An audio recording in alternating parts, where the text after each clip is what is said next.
Welcome everybody, it's Joni at Granny J Clay, and I put something on Facebook yesterday and people were really interested, so I thought I would just talk you through it today. And this is the necklace and earring set, and I had another necklace and earring set, but I've already given it away to a neighbor friend. And as people were curious as to how did I get the blue and the green to do what it did. So I want to talk about that just a little bit. First of all, let me just say that Deb from Clayboutique, she's the one that has this chippy-choppy technique. And that's what I use, although I did chop them in pretty big chunks. And I think she may do that sometimes too. But let me just show you what I did. I used Cernet translucent. I am not going to make another set because I will show you I've made several pieces. And I want to be able to clean these pieces up and get them ready to give away before I make more. So I'm not going to make it for you, but I'll explain it very well so you will hopefully understand how to do it. What I did is I took Cernet translucent and I cut about, I don't know, maybe a fourth of a log off of it, and I rolled that out on my pasta machine, my Atlas 180, and I believe I set it at a 2 finally. And then I just laid it flat on my glass here, and then I rolled another one out, same size, and did the very same thing and laid it flat side by side on my glass. Let me show you what I used. I used this gorgeous chartreuse. It's called Eye Candy. Look at this. Isn't that gorgeous? And it comes, let's see, I don't know if it says how large this is, but it's pretty large. Let me measure it here. It's about 2.5 inches from the top to the bottom, and then also in diameter it is about same 2.5 inches. So you get a lot of the powder. And then I also use this, a different one from Mayspring, Tropical Blue. So this is chartreuse over here. This is Tropical Blue. And this says on it right here, pearlescent pigment. Here, let me see if I can get that in focus so you can see it a little bit better. Pearlescent pigment powder. So these are just absolutely stunning together. Look at that. Isn't that gorgeous? This one's a little bit shorter. Not very much though. Just a little bit. You don't need much of these when you start doing it. So what I did is I just took on one of my rolled out sheets of Cernet translucent, which, like if it was laying here, I just took the lid off, dipped, and then I just colored it. And then I flipped it over and I colored the back of it in the green or the chartreuse. And then I did the same on the other sheet. By the way, I also used, I also used Primo Pearl in here. That's why I laid that out. I didn't want to forget to tell you. I'll move them now though. Anyway, and then I just got this out, took the lid off, dipped in, and I also colored the other one side, front and back. And then what I did is I just rolled them up. I rolled each piece up and then I chopped away on each piece and I put them together. And then I chopped about the same much of the pearl off, maybe a 1/2 inch, maybe not quite a 1/2 inch.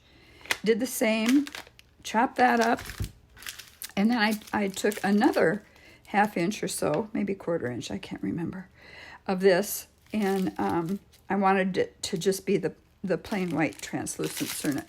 And I chopped that up, put it all together. So now we have the translucent, the pearl, Primo Pearl, and also the 2 colored translucent pieces, and just chopped them all up, put them all together. And then I took some, like Deb does. Let me show you what it is.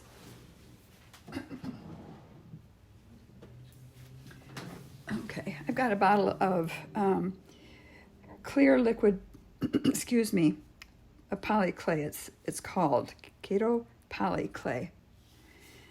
But it's a liquid clay, and I just squirt it all over it so it'll stick together better. But let me just tell you this. When you start putting color on, it's very hard for the pieces to stick together. They don't want to. You can keep at it, though. Just keep at it. Keep working it. And I think Deb even said that. But for me, it just really took a long time to get it to work together. And you don't want to push too hard. You want the chunks to be in there. But then I also went, before I started pushing it all together in a ball, or a log, actually, then I put some of this, apple barrel white paint on it. So I had this on it, and then the Kato clear liquid poly clay on it, and that was it. And then I just mixed it, and I was very careful to push it really well from side to side and top to bottom. And then I set it aside, and I cleaned off my glass because it gets really messy. And then I just started to cut off, let's see, a sheet from my log was probably a 1/4 inch thick. And then I would roll that one out, but they're so messy. Oh, they're messy, you guys. I'll show you some that I still have to work on. You'll see how messy they are. But I just wanted to explain that without making this all over again, because I may make some, but I'm going to use different colors. Let me show you the two that I'm thinking about using. I haven't even opened these yet, but I've got, let's see if I can do this. Eye Candy Sora Eero Blue. Okay. And that's a much darker. Let's see. Here's this blue and this blue. You see that? It's just much darker. You probably can't see it as well as I can, but this one's much darker. So I will probably open this and make something out of that. When I do, I'll make a video if I do it. And then this one, this is Chrysanthemum Gold. Chrysanthemum Gold? Yeah. So these are both from Eye Candy, if you're interested in that. They come in the nicest, biggest sizes. Isn't that pretty? Oh, I can't wait to do those two. Blue and gold were our high school colors, and we are going to a reunion in September, I think. I think it's our 53rd reunion. Yeah, we're old. Anyway, I wanted to show you those. I'll be probably using those next. So you can kind of watch for that. You know me, I'm not real speedy about getting videos out, but let me just bring that back to you. But I wanted to talk through this a little bit. Once I rolled them out, I used some patty paper. Let me just get this to show you. And probably a lot of you have. I ordered this on the internet. Waxed patty paper, 1,000 sheets. So they last a long time. And it's for hamburgers, I think, to pat hamburgers out, 5.5 by 5.5 inches. But I use it with the clay all the time. And what I did with these, I would put, I wanted it to stick to my glass, so I didn't put anything under it. But then I took a patty paper and laid it on top, and I rolled it out that way. And then I used my, let me show you. Okay. It's here somewhere. Where aren't you? There you are. I call it my doorknob. There you go. And I burnished across the paper like this. And tried to get all the bumps out, but you can't. It's just too hard to get all the bumps out. But I did the best I could. And I knew I would sand them once I got them done. But isn't this cool? I think I got that at Hobby Lobby a long time ago. I also have these steel soaps that I use. This is an oval, and this is round. They originally are meant to wash your hands with after you've like peeled onions and so forth. But what they really work well for is to burnish the clay. And I like them. And then you can also lay a piece of clay on here and bake it that way if you want to. And I've done that. So let's put that away. And then I wanted to show you something else. Keep bumping into something in my drawer. Let me just walk you through this. This is the back, and it was hard for me to choose because I thought both sides were so pretty. There we go. I made a video a little while ago and I think I showed you my sander and my drill press that I had bought. So it's so easy to drill now. Oh my goodness. And with the sander, oh, it just makes life so much easier. My arm doesn't get nearly as tired. Anyway, so I take them, I sand them really, really well. Make sure all the bumps are off, front and back. But there's the back. Isn't that pretty? I love these colors together. Oh, here go the doggies. I'm going to put you on pause a second. Okay, these particular beads right here are Polaris beads. I have a whole bunch of them left from some project a long time ago, but they just match so really beautifully with this blue here. And then these, of course, are the daisy spacers right here. And then these are just little silver beads that I had. So I used what I had. And then this is a pinch bail. Let me bring that up a little bit. See if you can see it. Hopefully you can see it. They're so pretty. It, has little rhinestones in it. So I put the pinch bail on. That worked nicely. And then I have 1 millimeter leather, and I'll show you how I ordered that.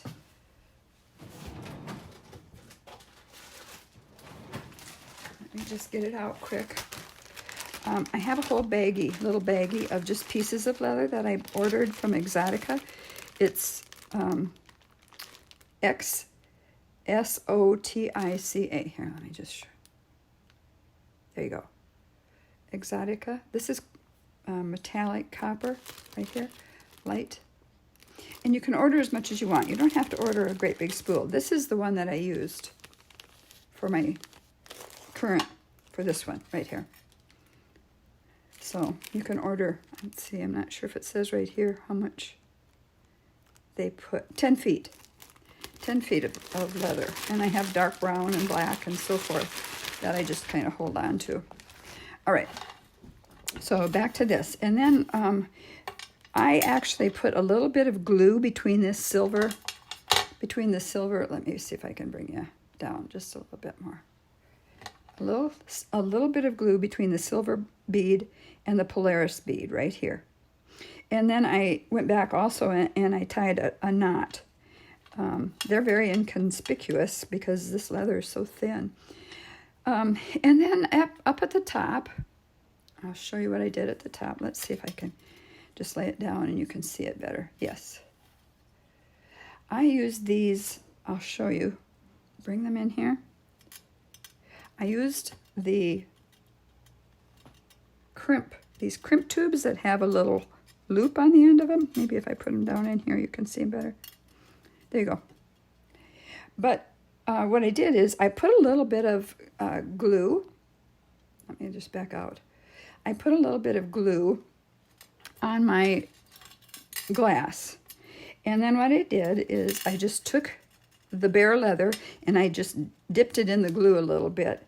And I was holding this and I just put the leather into it. And you have to just wait just a second so it kind of grabs the crimp tube. And you can pinch it then. And right in the center, you pinch it. Let's see if I can show you that.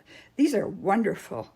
Oh, these are just wonderful. If you're working with leather, they work really well with leather. There you go. And let me show you here. It's kind of a dirty thing, but right in the center, right here, you take a very thin, like this one, needle nose plier kind of a thing. This is a crimper. And you just, once your leather is in there with the glue, and you don't have to use glue, I just think it's a good backup. You pinch right in the center really hard. And then I went on the other side and I pinched the other side. And so that's what holds the leather in as well as the glue. Now there's several different sizes you can get. I used the very small one that you can see here. I have bigger ones.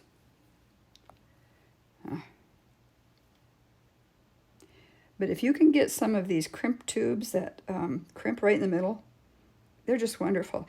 And the leather will come out through the top and try to come out through and touch that hoop. So just pull it back down. And once it's where you want it, then go ahead and crimp it. But these are just, I love these. And then, of course, I just used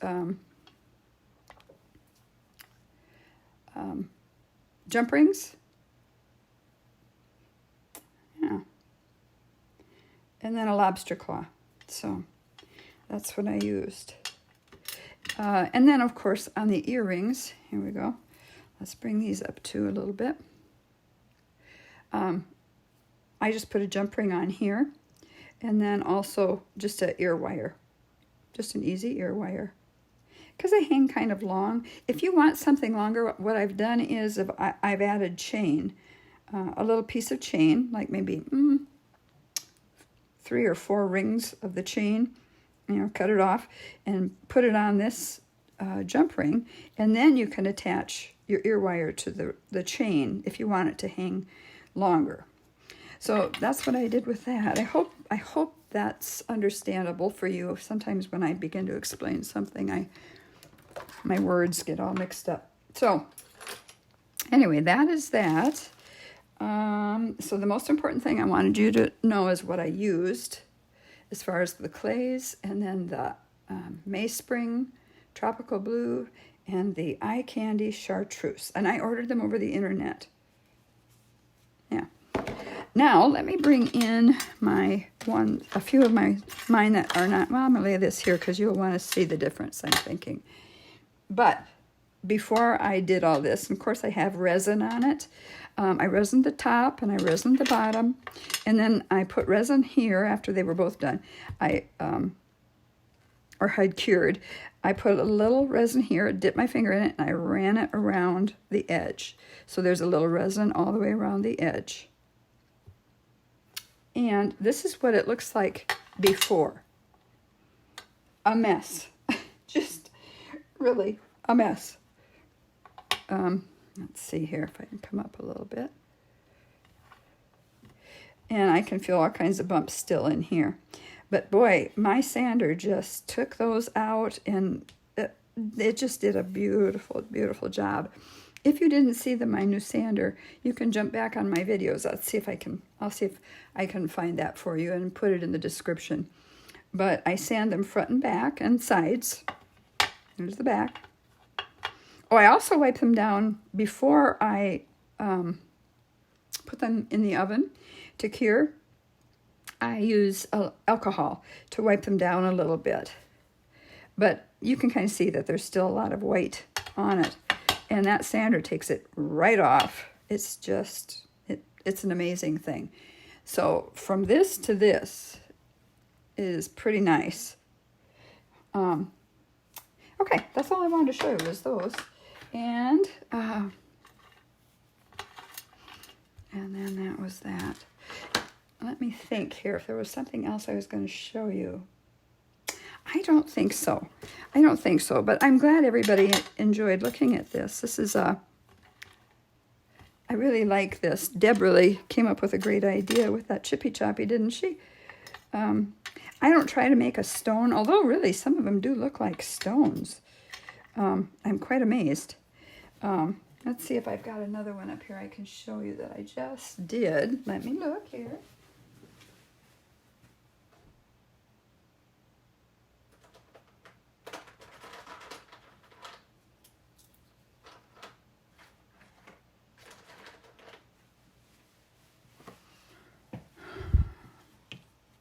This wasn't chippy-choppy.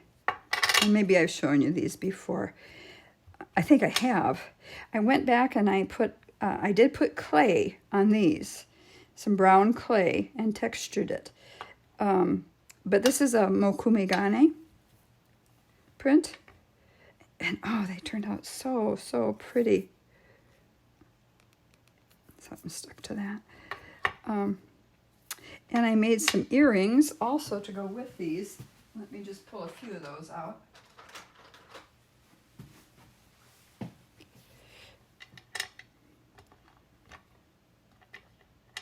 In fact, my niece, oh, that's that side, okay. My niece was over the other night and she picked one of the earrings out for a necklace, you know, a smaller necklace. So these are mokumagane, not the chippy-choppy. So just thought you might like to see that. I think there was something else I was going to show you. I'll let you just kind of look at that while I look back here on my other desk. See if I put something in here. I think I may have shown you these too. This was also mokumagane. Let me just bring these in here. Yeah. These have the glitter like Deb does on the back. These do not. I like it when they turn out where you don't have to put anything on the back, because it makes them look more like a stone, I guess, even though you weren't going for any particular stone look. But here's another couple of them that I really like. I think that is it for right now. But I hope you've enjoyed learning how to do this and aren't too frustrated with me because I didn't make something for you. But like I said, I need to follow up and get the other pieces cleaned up before I start making something else. And so there you have it. There you have it. You know where to order the leather if you want it. You know about the crimp tubes that can pinch in the middle. You know about the Polaris beads. You know what clays I've used. You know what pearl pigment powders I've used. Can't get enough of looking at those. They're so gorgeous. So that would be it for today. I hope you have a really blessed day today and enjoy your family or whatever you're doing. We had a storm move through here last night. It was really loud, and it looks like it could rain again today. I don't know. I guess we'll see. We need the rain, though. I'll never say no to the rain. Well, God bless you, and I will see you when I see you next. Have a great one. Bye-bye.